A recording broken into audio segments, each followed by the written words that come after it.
Hello, everyone, and most welcome to 1683 of the Heidegger series. We are approaching the 1700 slowly, and I will finish off today, most definitely, conquering Feyerabend's Conquest of Abundance by Gonzalo Munevar. And we are presently at page 11.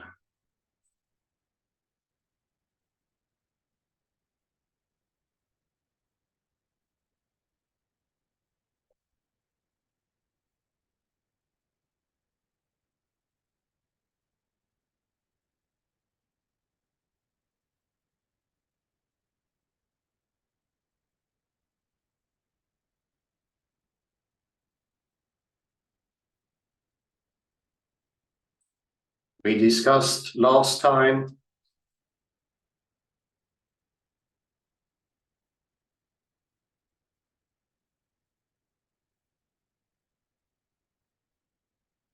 especially relativism, and that absolutism and relativism are the same thing. Not in a healthy way, I would say, but they are exactly the same thing. They are not oppositions. They are exactly the same thing. And this is something we brought up many times during the series. And one of the illustrations for this that I've been using is take a look at the Cartesian coordinates, x, y, z. They all begin in an origo. That origo is not situated in reality. It's flying above. So although theories, ideologies that start with the Cartesian idea of the world will not be absolutist. There will be relativist, because origo is not in on it. It's flying freely. And this is, of course, why Thomas Nagel called this viewpoint a point from nowhere.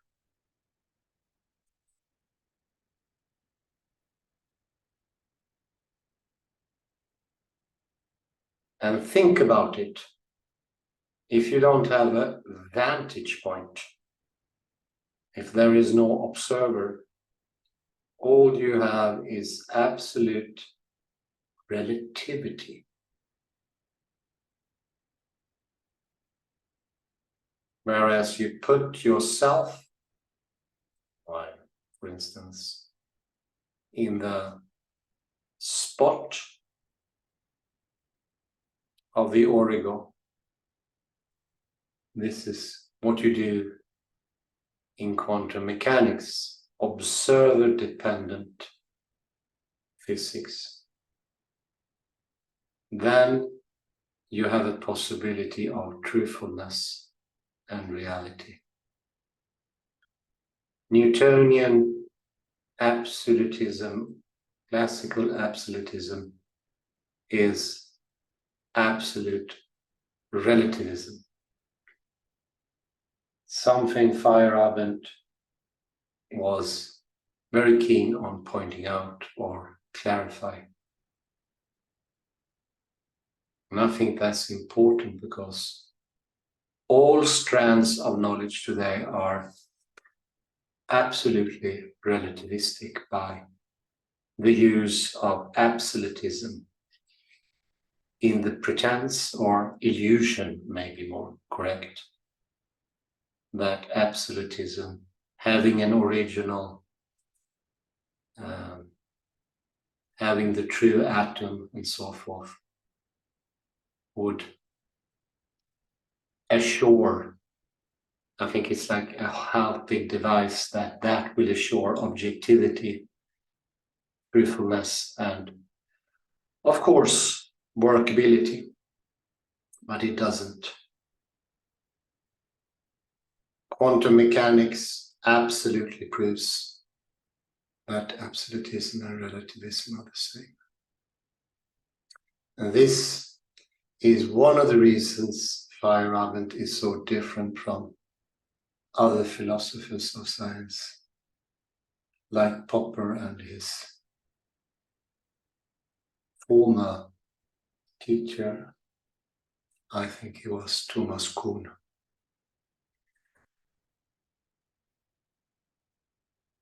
Feyerabend worked out his thinking in close proximity to the ones doing the work. Especially famous is his cooperation with the people in CERN. Seeing that doing calculations even there is a matter of changing the instruments, and you do that by hand, your own body, your embodiment, if you like.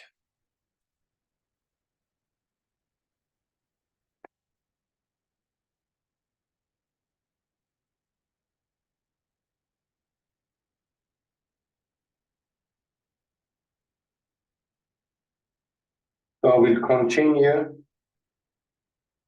and we are presently 1, 2, 3, 4, 5, 6 paragraph on page 11.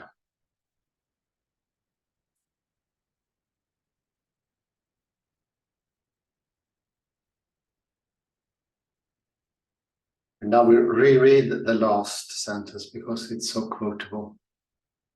It goes in the line what I just mentioned.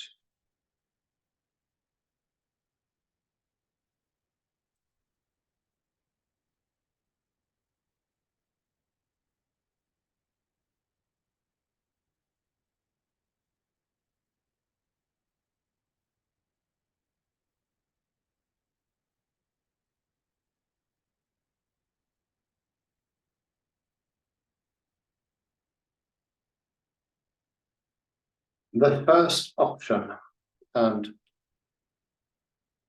now we speak about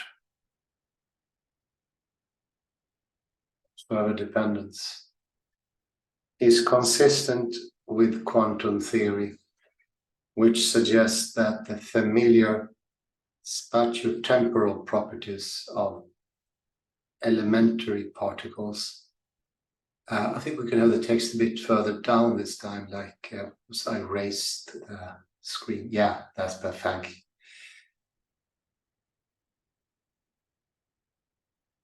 The familiar spatiotemporal properties of elementary particles are not inherent in them, but emerge as a result of special interactions.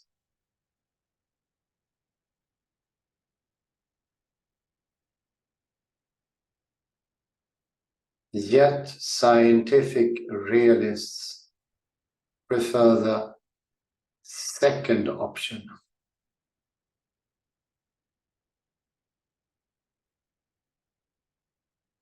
In this, they reflect a preference for forms of coherence that can be managed without much effort.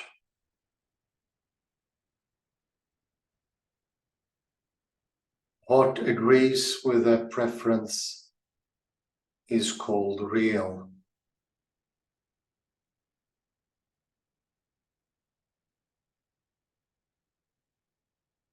All else is illusion.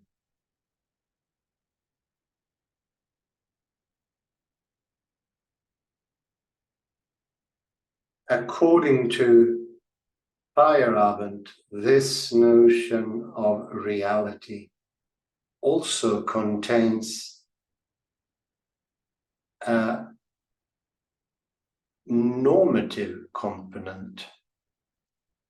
Behavior should center around what is real and must avoid being influenced by illusions.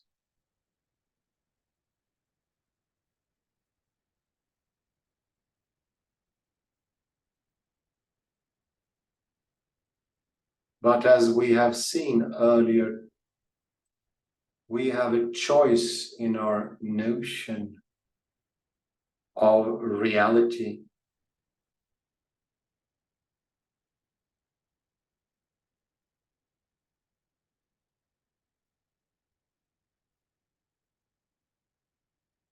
We should thus not be misled by the fact that some phenomena seem to form a coherent whole. If reality were required to produce coherent effects,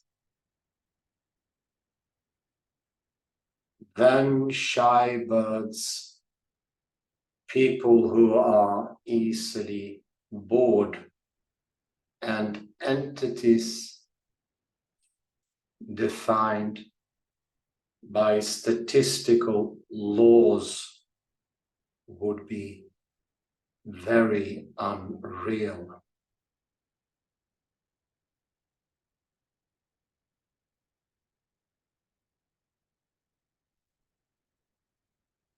But this intellectual preference has affected our choice of reality already, although surreptitiously and without debate.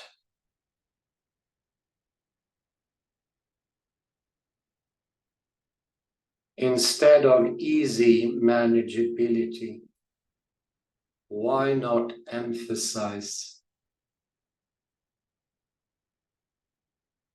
human freedom?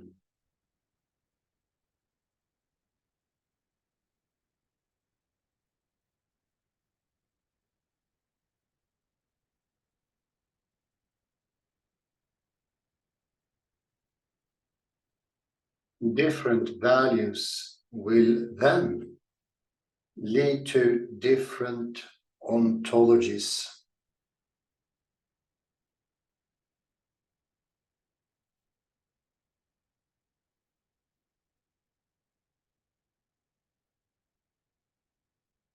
But these are ethical values, since ethics is the discipline that guides our choices between forms of life.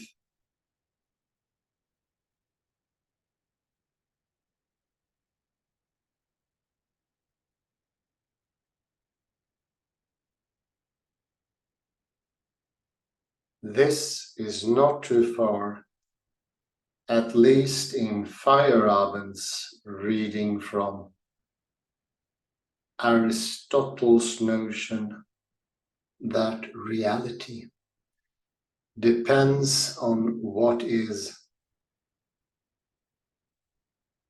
important to the lives of human beings.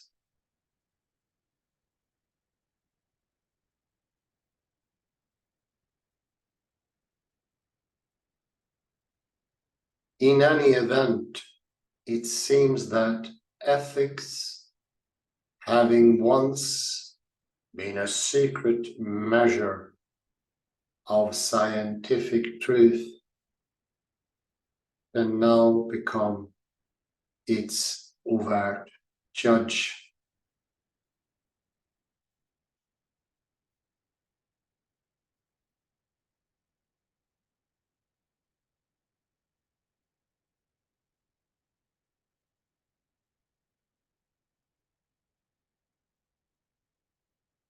7. Two models of knowledge. We need simplifications. Feyerabend acknowledges. We need bodies with restricted motions and brains with restricted modes of perception.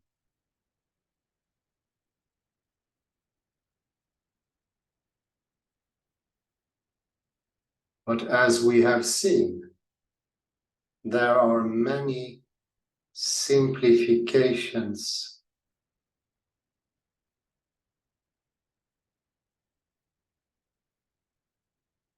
and they can be changed to remove elitism, which so far has dominated Western civilization.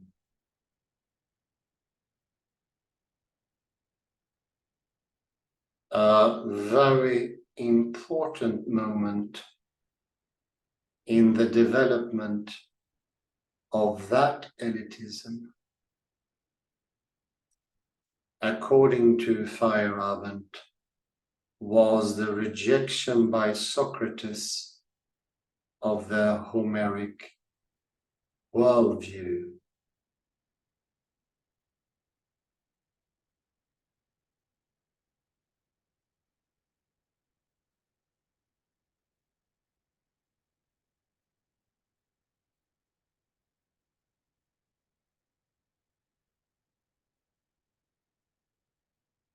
In particular,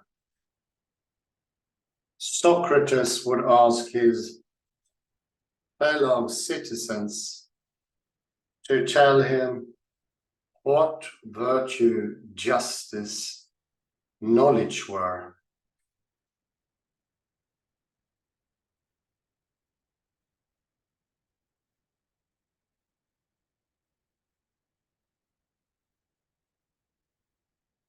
When they gave him a list of examples in which the word was appropriately used, for instance, the virtue of a man, the virtue of a woman, of a child, etc.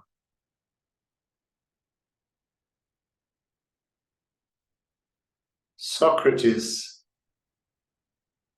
sarcastically replied that he had asked for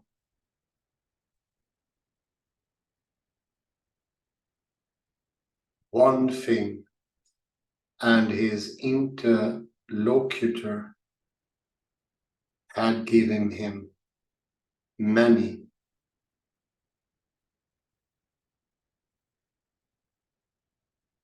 Socrates wanted a definition, a universal. They gave him particulars.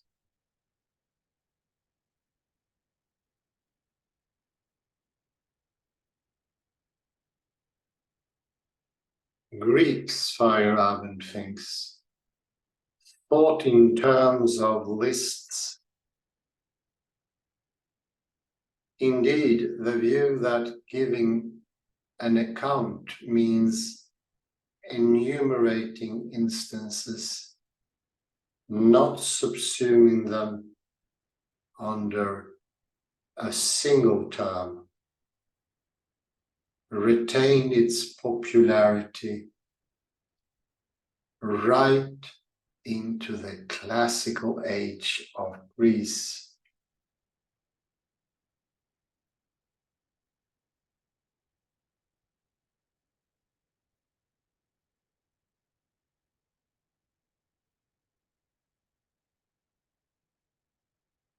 So we have two competing models of knowledge.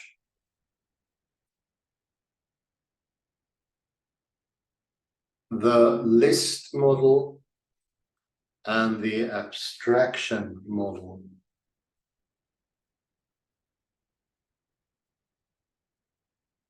Or perhaps I should say, we had two models, since apparently the list model was pretty much run over by Western elitism.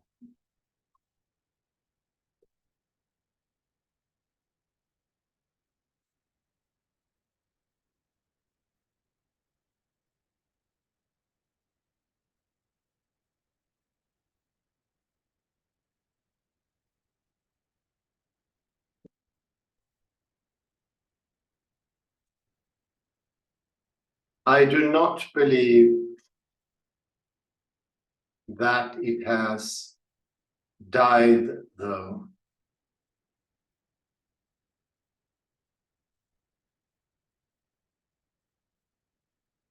In fact, I would wager that it is the way most human beings still think.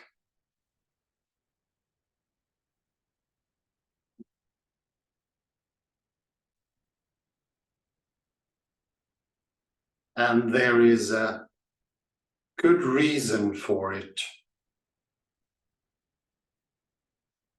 That is how the human brain works.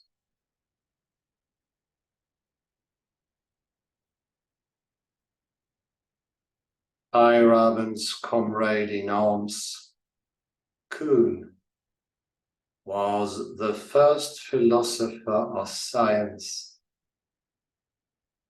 to call our attention to this matter.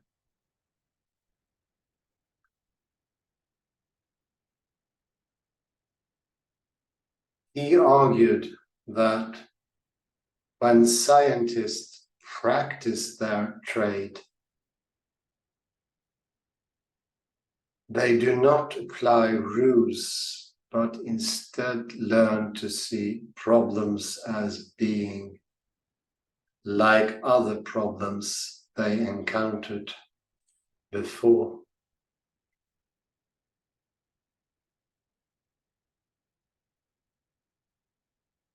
Where being like is best explained by Wittgenstein's notion of family resemblance.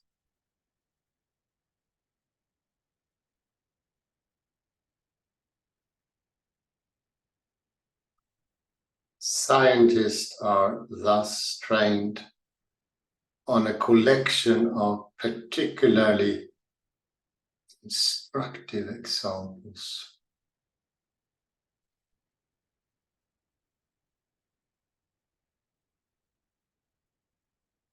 That will enable them to develop a grasp of the way that discipline approaches its investigation of the world.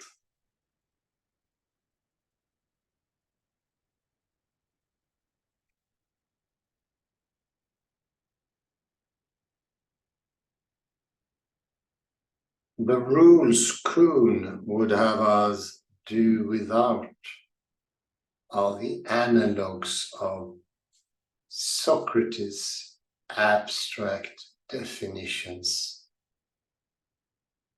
And thus it was not surprising that his proposal, which expelled from science the sort of decision procedure dear to the hearts of philosophers of science, met with mumblings against Wittgensteinian obscurantism.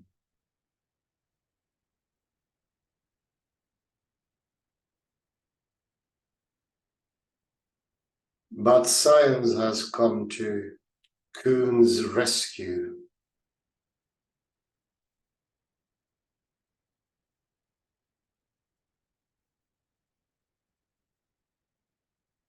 In the last 2 decades, scientists and philosophers have collaborated in a program to explain the workings of the human brain as a complex of neural sets, neural nets.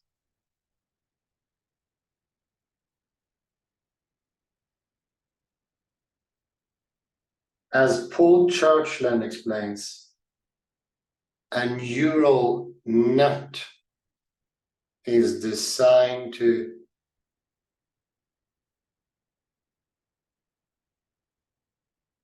compute a large number of functions, even functions that we are unable to specify.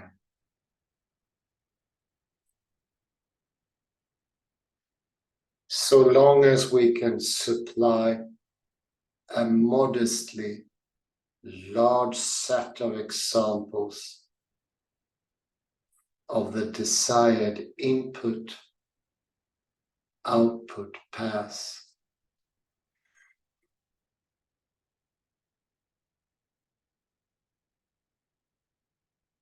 This process, by the way, is called training up the network.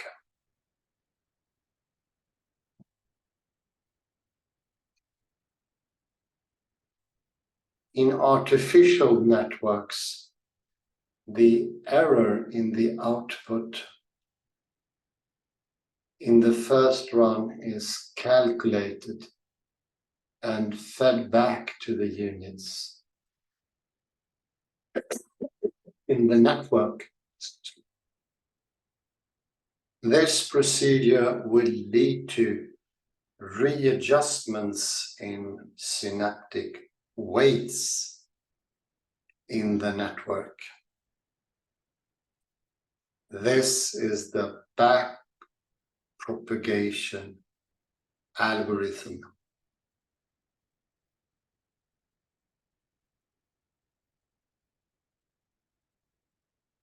After repeating the procedure many times over,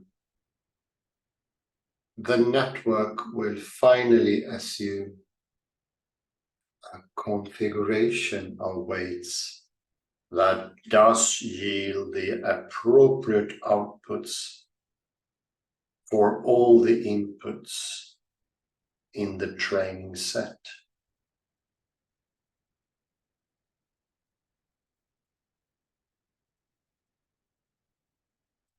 We can, for instance, train a network to discriminate sonar echoes of explosive mines from those of submarine rocks, explains Churchland.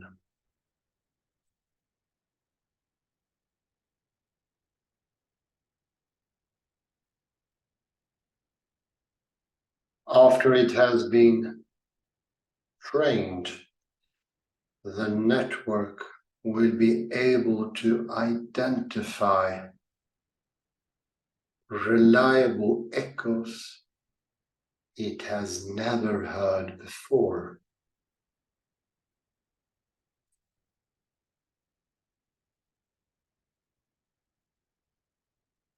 It's important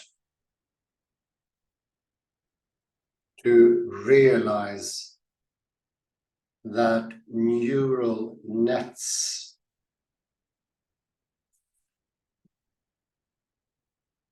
typically have no representation of any rules. They do not achieve their function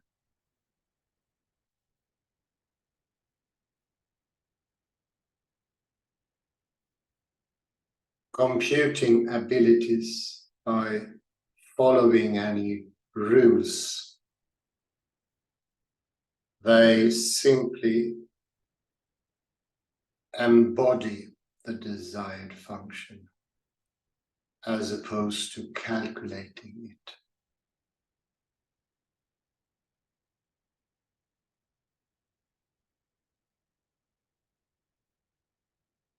This account sounds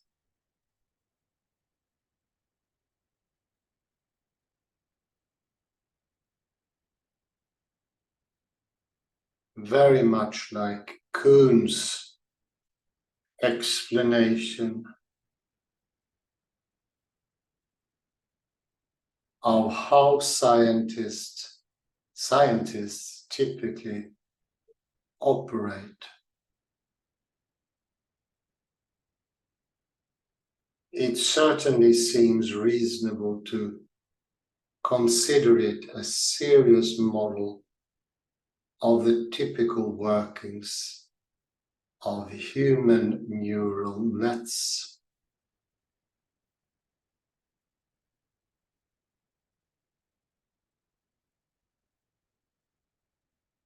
Contrast it now with the failure of classical artificial intelligence, AI, to explain human thinking in terms of abstract rules.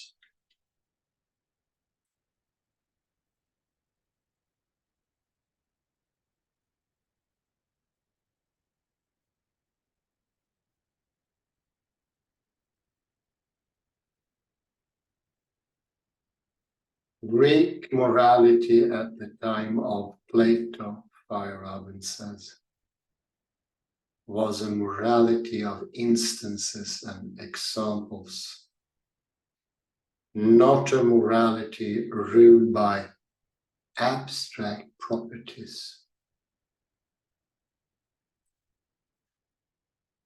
I would bet that the same could still be said of the most fruitful human moralities.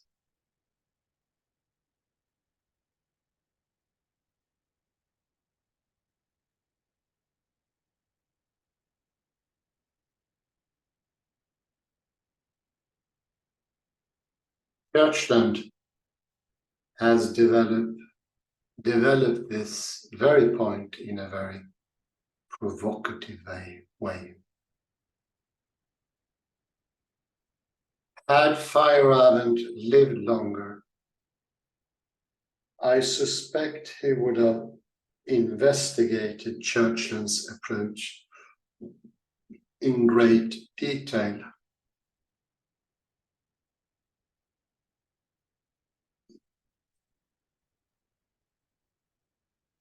He approved highly of Churchland's embedding of his philosophy into that approach, although I do not believe he had quite assimilated it.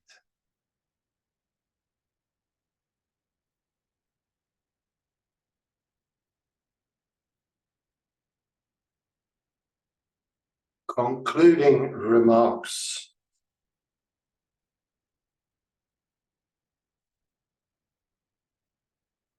In looking back at my simplifications of Feyerabend's subtle and rich writing, I'm struck by how many choices I had to make and how many important developments of his thought I have left out.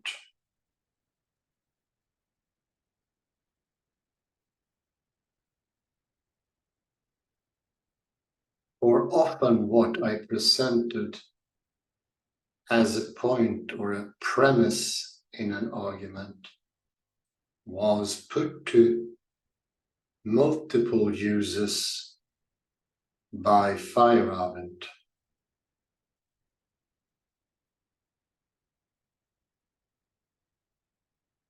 I could have gone in different directions, and others surely have and will.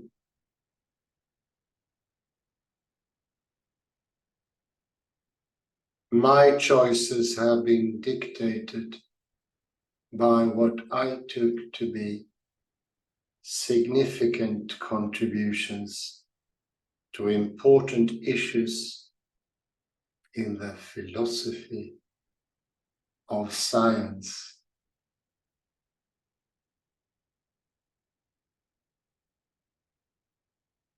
I hope I have been able to convey why the quality of those contributions makes Conquest an important book. There is much to ponder in it.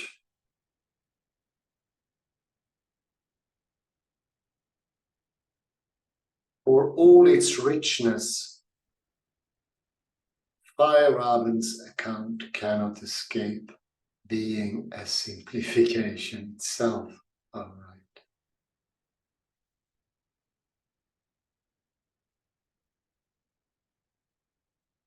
But I do not think this is a vicious reflexivity.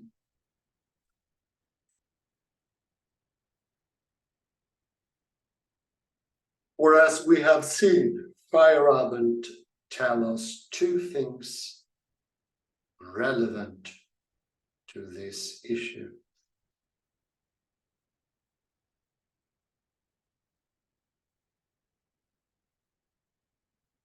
The first is that many different accounts can and should be considered.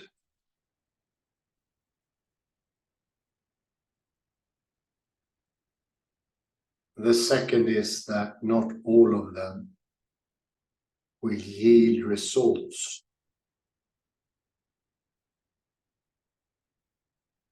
He does not want his account accepted, while all the others are being excluded.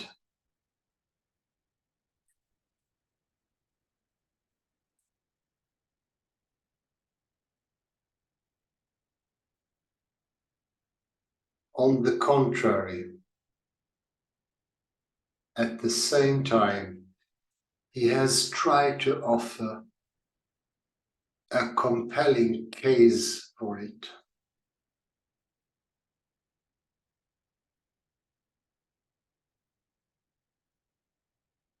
If it succeeds, his account ought to be one of those we take most seriously. And I do think that he has succeeded. Why, thank you very much, Gonzalo Munevar. And it became very up to date, the last things, but I will go back and end with the most interesting.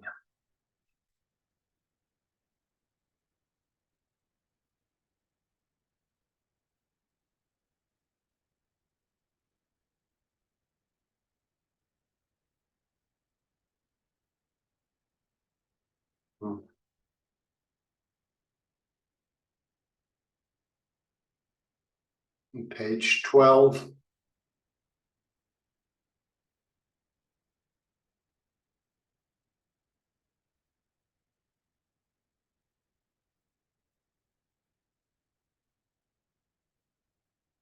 Ethics having once been a secret measure on the top first sentence on the page.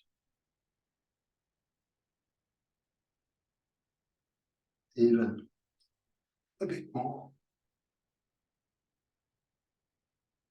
In any event, it seems that ethics, having once been a secret measure of scientific truth, can now become its overt judge. That sentence has many different aspects to it. Judging itself is, of course, one. But another thing is the separation that relativism, absolutism does, is that ethics becomes something above or under, whatever you prefer, on the side of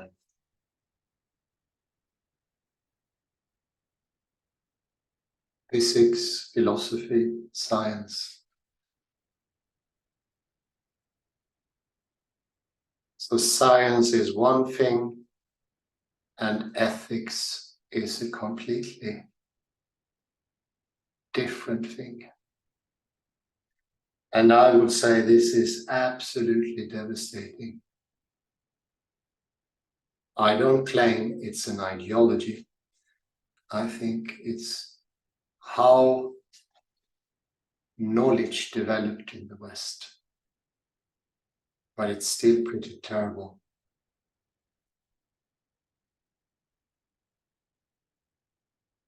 It has given us the atom bomb, the horrors of the Holocaust, driven by the idea that science is one thing, or even that scientific ethic can guide all other ethics. And it has driven us to even more universalizations. Lists, which is we have studied in quantum mechanics, is where universals stem from. You cannot abstract universals from nowhere. Once you have a collection of similar things, it will automatically become a universal. Not that you subjectively think that those are the traits and then you have a sort of universal.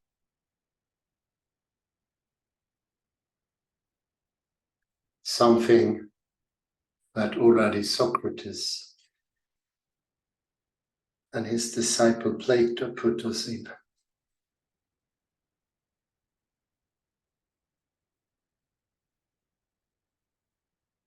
A quote from the book here, or just after that quote, 38, yes. So we have two competing models of knowledge, the list model and the abstraction model.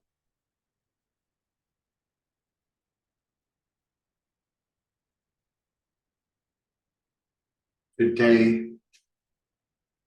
the abstraction model has won. The list model is pretty much, as it says, run over by Western elitism.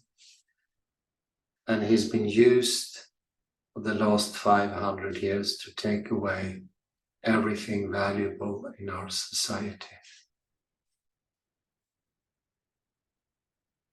To rid everything of their embodiment and their peculiarities. We discussed earlier how in the interview I made with Professor Petter Mostad, how intelligence is in the movement, something, at least a camp in artificial intelligence is leaning to. And that means that the soul is not in the head, it is in the moving body. And the moving body has been the greatest enemy of Plato and Aristotle as well. They saw the body as static, as a container for something transcendental. Now we see the moving body in a finer and finer way, being soulful, living with intention. And it is always using the list model.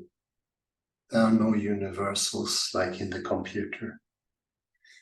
It thrives of differences, not of similarities.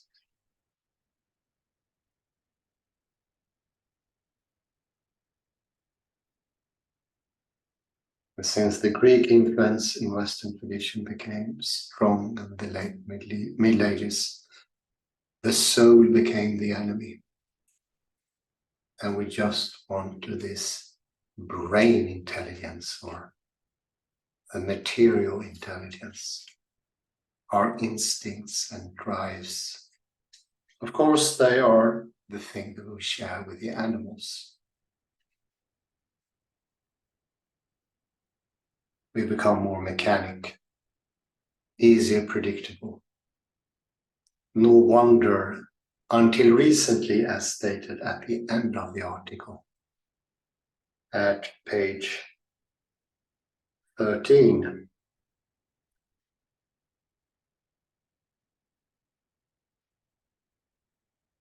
it's like the 8th line. Contrast it now with the failure of classical artificial intelligence, AI, to explain human thinking in terms of abstract rules.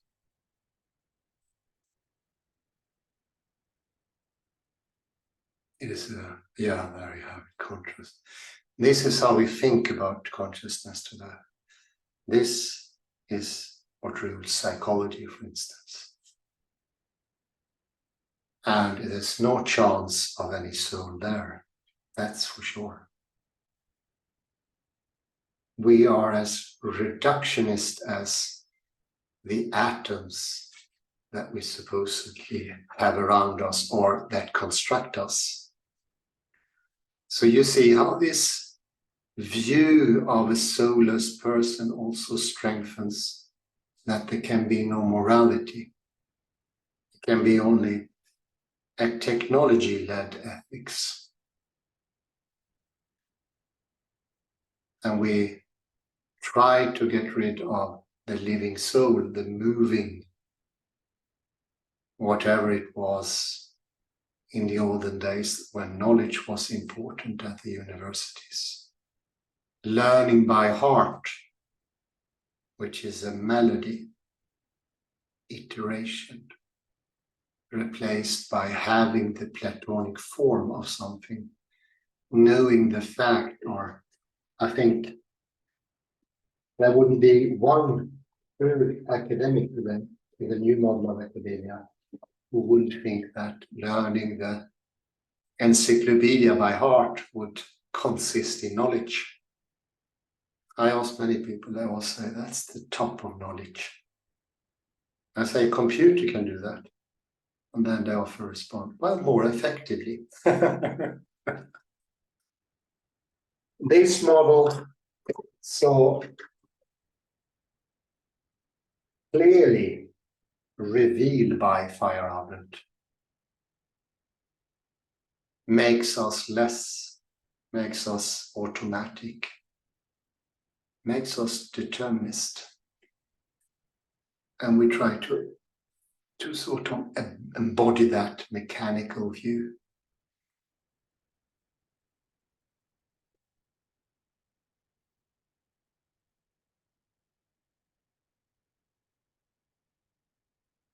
This is also the reason why language itself has become more mechanical. The study of phonetics has gone on so long, so we now know our voices are more monotonous, less singing. Singing is the enemy of the mechanic worldview. It was cleansed from all churches and monasteries in the 60s because it reminded of the soul. Thousands of people got sick, as the British neurologist and psychiatrist Ian McGilchrist showed in his book, The Master and His Emissary. I think, and I agree with Munevar here, Conquest is an important book. And it is just tremendous, the work that the compiler did to put a book together from all those scattered notes and documents. Bert Terpstra did a fantastic job.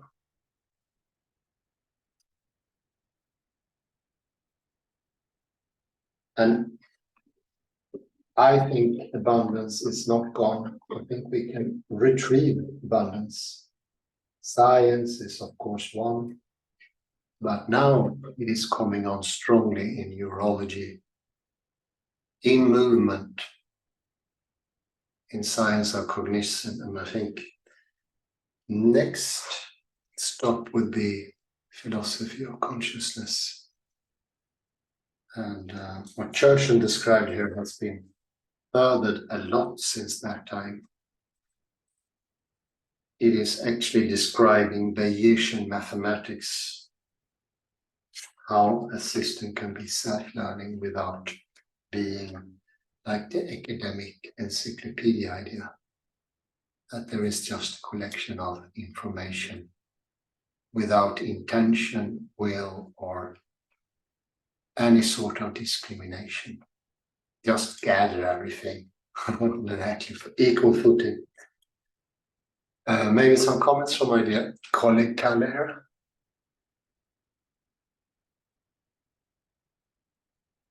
Yes. Let me see.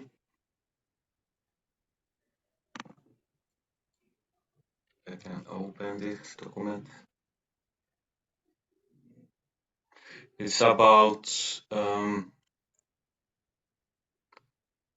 why this doesn't open. Why doesn't it open?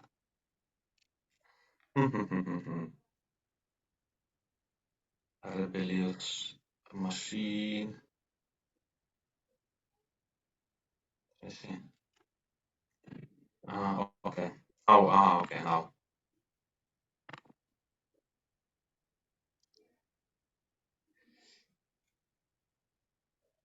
You perhaps remember this paper by Köster. We went through in June, 1 month ago, and there was something that we have a parallel here. The discussion. I will read from page 13. Author interprets question that the author expects readers to use gematria when interpreting a riddle.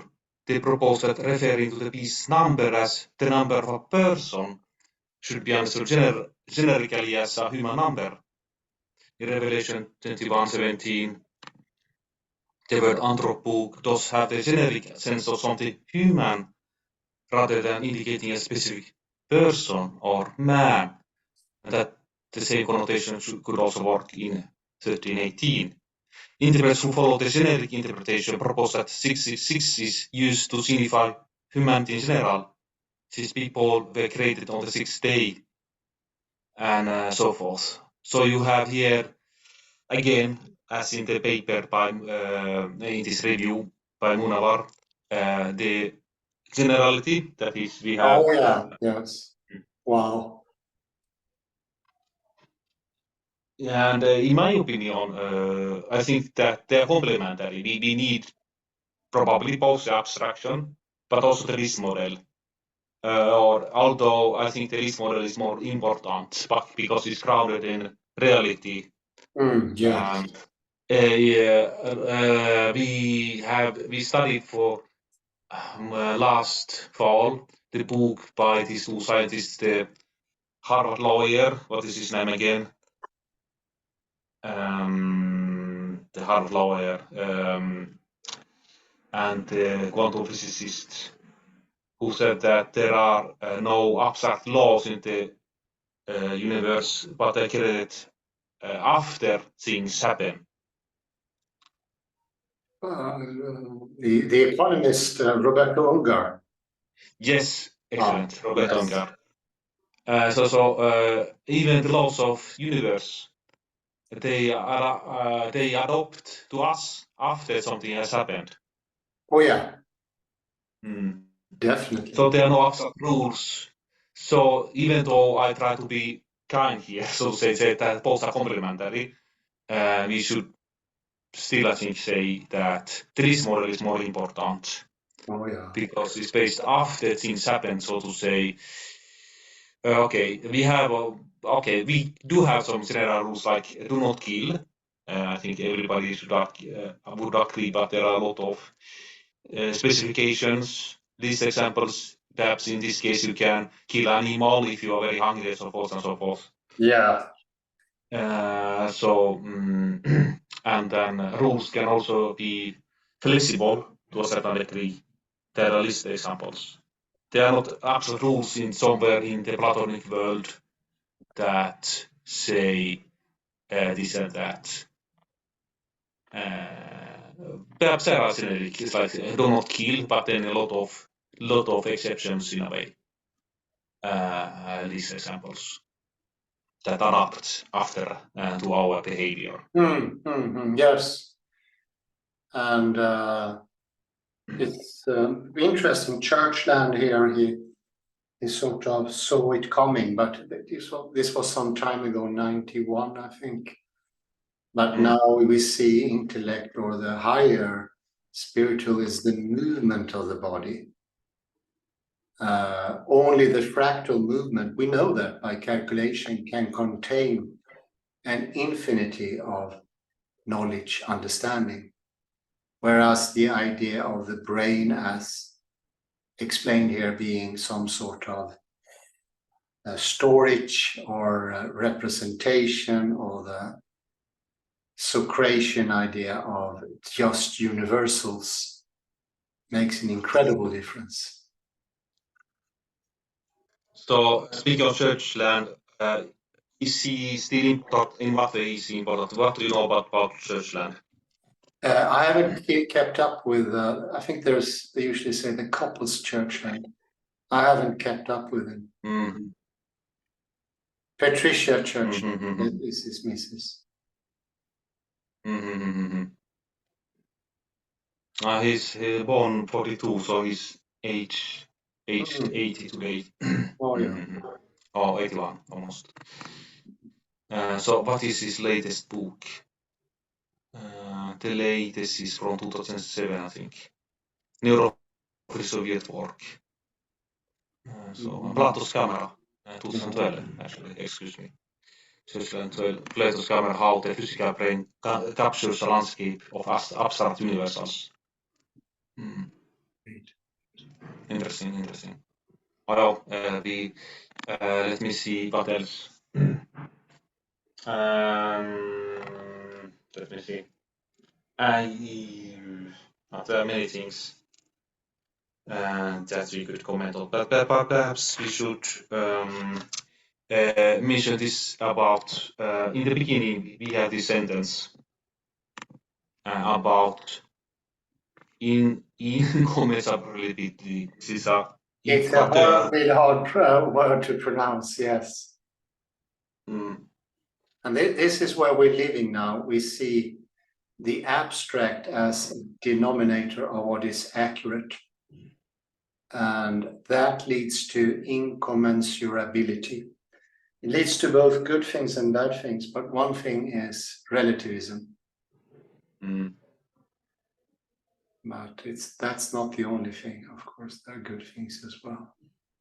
And we live in a relative world where this taking away of everything that is particular is the model That's why we cleanse humans of the intelligent movement, everything that is singing. I think that's especially pertinent that, for instance, a famous, I won't mention his name, Steven Pinker did anyway, says that singing is parasitic on language, and he sees language as completely mechanical. And while we read singing out of the churches and such, it has to go because it's the soul. And it's a huge battle now. And moral values, I think, are on the way back. But how does this Pinker's argument relate to incommensurability? Yeah, he's very into the mechanical idea. So everybody is incommensurable, are followers of that. There are no exceptions. It's the default mood we are born with today, relativism and absolutism. And Feyerabend is a pharmacon against this, a medicine. A first step, I would say.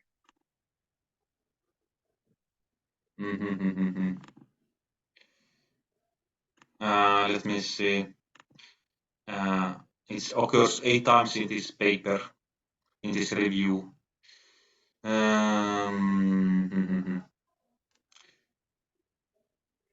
So incommensurability, how did this term turn up, so to say? How do you explain it? So it's, what does it really mean? Let me see the Wikipedia definition. I'm not sure. Yeah. Wikipedia is not going to be helpful. You're going to get a very long explanation here. But I'd say that incommensurability, or no, now you made me pronounce it again, Kalle. But it is that two sets of laws do not fit at all into each other. And the best example was actually given in the review itself here. If it were, I'm using the subjunctive here, if it were the case that incommensurability always worked, there would be no chance for Einstein to have any talks with Niels Bohr. And you and me know they discussed for decades. So incommensurability leads to sort of, well, I think it's just a symptom of something underlying, but absolutism, relativism, everything is relative. And if everything is relative or absolute, I would say that technology becomes ethics, like in Nazi Germany.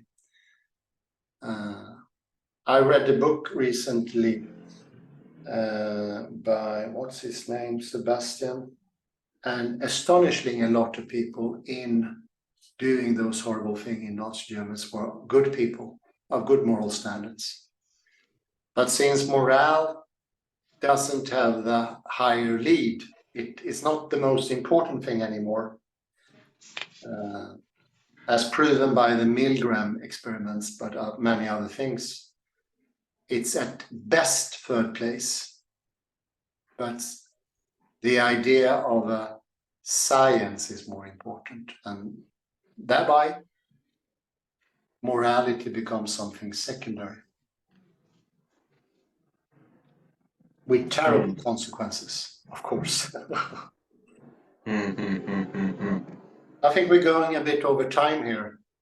Yes, let's end then. Say thank you very much, Kalle Lundahl, and thank you everyone for listening in. A very pleasant morning, day, afternoon, or night, wherever you are. Do take care. Bye-bye for now.